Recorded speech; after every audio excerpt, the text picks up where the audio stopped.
ঠাকুরবাড়ি all India Matua মহাসংঘ তাদের সদস্য কার্ডের জন্য যে 100 টাকা বরাদ্দ করেছে সেটা তাদের সাংগঠনিক বিষয়। এখানে মতুয়া মহাসংঘ কি সিদ্ধান্ত নেবে সেটা তো মমতা বন্দ্যোপাধ্যায় বলে দেবে না, বা অন্য কেউ বলবে না। মমতা বন্দ্যোপাধ্যায় এই ভোটের আগে এসে বাজার গরম করতে চাইছে, কিন্তু তাদের মার্কেট শেষ বিধায় আজকে ঠাকুরবাড়ির এই একটা সুন্দর কাজকে এভাবে নস্যাৎ করে কথা বলতে চাইছে, মতুয়াদের অপমান করে আজকে এই সমস্ত কথা বলছে। আজকে অল ইন্ডিয়া মতুয়া মহাসংঘের মাধ্যমে সারা ভারতবর্ষের মতুয়ারা তাদের নীতি নির্ধারণ সমস্ত কিছু করে থাকেন। আজকে মমতা বন্দ্যোপাধ্যায় এসে যেগুলো বলছেন সেগুলো নীতি বিরোধ কথা, অল ইন্ডিয়া মতুয়া মহাসংঘ বিরোধী কথা, যে কথার কোনো উদ্দেশ্য নেই রাজনৈতিক মার্কেট গরম ছাড়া। দ্বিতীয়ত, ঠাকুরবাড়ির উন্নয়ন যদি মমতা বন্দ্যোপাধ্যায় করে থাকেন তাহলে আপনারা গিয়ে দেখবেন যে প্রায় 10 কোটি টাকা খরচা করে আজকে শ্রীরাম ঠাকুরনগর ঠাকুরবাড়িতে আজকে প্রসাদ গ্রহণের যে গৃহটি তৈরি হচ্ছে সেটিও মমতা বন্দ্যোপাধ্যায় করে দিয়েছেন। মতুয়াদের দূর দূরান্ত থেকে এসে থাকার জন্য যে আবাসন তৈরি হচ্ছে মাতৃসেনা চ্যারিটেবল ট্রাস্টের মাধ্যমে সেটাও মমতা বন্দ্যোপাধ্যায় করে দিয়েছেন। 50টার উপরে ল্যাট্রিন বাথরুম যেটা করে দিয়েছে সেটাও মমতা বন্দ্যোপাধ্যায় করে দিয়েছেন। মমতা বন্দ্যোপাধ্যায় মতুয়াদের ধোঁকা দেওয়া ছাড়া আর কিছু করেননি। ঠাকুরবাড়ির কোনো উন্নয়নে মমতা বন্দ্যোপাধ্যায়ের কোনো হাত নেই। তৃতীয়ত, বড়মার নামে বারবার এক ভাঙা কাজ বাজাচ্ছেন যে আমি বেলভিউতে নিয়ে গেছি। আরে মমতা বন্দ্যোপাধ্যায়, আপনি ভোটে জেতার আগে ঠাকুরবাড়িতে কতবার এসছেন বড়মার পা ধরার জন্য, সেগুলো ভুলে গেছেন নাকি? সেগুলো মতুয়ারা মাথায় রেখেছে, যার জন্যই তো 10 বছর আপনাদের কোনো ভোট এখান থেকে আপনারা পান না। মমতা বন্দ্যোপাধ্যায় ভুলে গেছে যে বড়মা আশীর্বাদ করার পরে উনি জিতেছিলেন এবং তারপরে বড়মাকে দেখতে একবার উনি আসেননি, এবং উপরন্তু ঠাকুরবাড়ির অভ্যন্তরীণ বিষয়ে হস্তক্ষেপ করে ঠাকুরবাড়ির যে পরিবেশটাকে নষ্ট করার চেষ্টা করেছেন উনি। এই পরিস্থিতি তৈরি করেছেন ঠাকুরবাড়িকে যাতে নস্যাৎ করে নিজের রাজনৈতিক মঞ্চ গরম করা যায়, রাজনৈতিক প্রভাব তৈরি করা যায়, সেটার ব্যবস্থা করেছেন মমতা বন্দ্যোপাধ্যায় এবং তার যারা অনুগামী আছে তারা।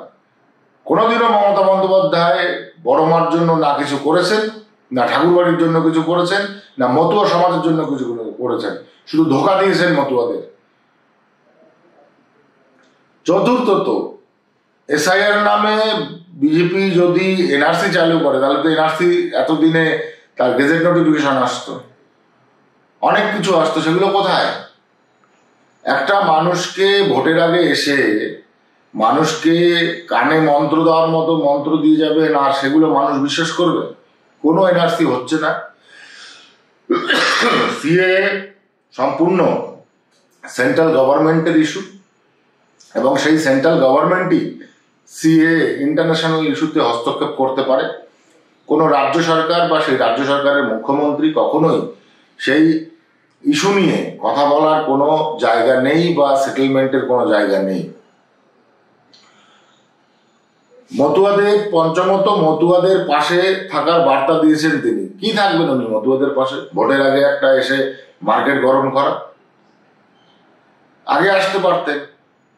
মতুয়াদের ভাতা দিচ্ছেন, দুধেল গাইদের তো ভাতা দিচ্ছেন। কজন মতুয়াকে ভাতা দিচ্ছেন? গোসাই পাগলদের। হ্যাঁ, আপনি ছেড়ে দিন স্টেট, দেখুন আমরা মতুয়াদের কি করি, মতুয়াদের কিভাবে আমরা ভাতা দিই মতুয়া সাধু গোসাই পাগলদের, সেটা আপনারা দেখুন। আপনি মতুয়াদের জন্য একটা ফুটো পয়সার কাজ না করে আপনি এত বড় বড় কথা বলে যাচ্ছেন। বনগাঁ এসে, বনগাঁ এবারও একটা সিটও পাবেন না, এটাও বলে দিচ্ছি।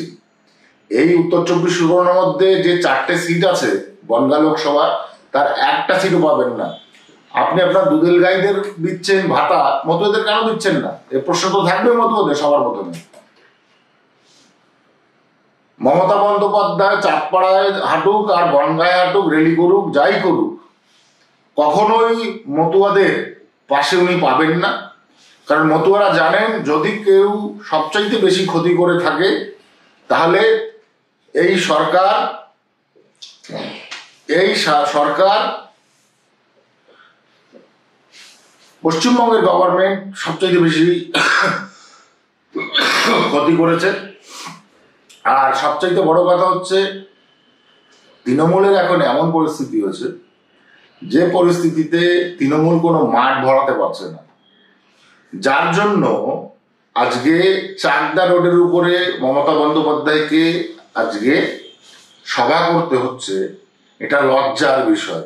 একটা মাঠ ভরানোর মতো টিএমসির ক্ষমতা নেই, সেখানে চাকদা রোডের উপরে কটা লোক নিয়ে মুখ্যমন্ত্রী এসছেন মতুয়াদের বার্তা দিতে, আমি পাশে আছি ভোটের আগে, ঠিক আছে, একটা ভাঙা কাশ পেটাচ্ছেন, সেই কবে কোথায় কি হয়েছে সেই নিয়ে ভাঙা কাশ পেটিয়ে যাচ্ছে।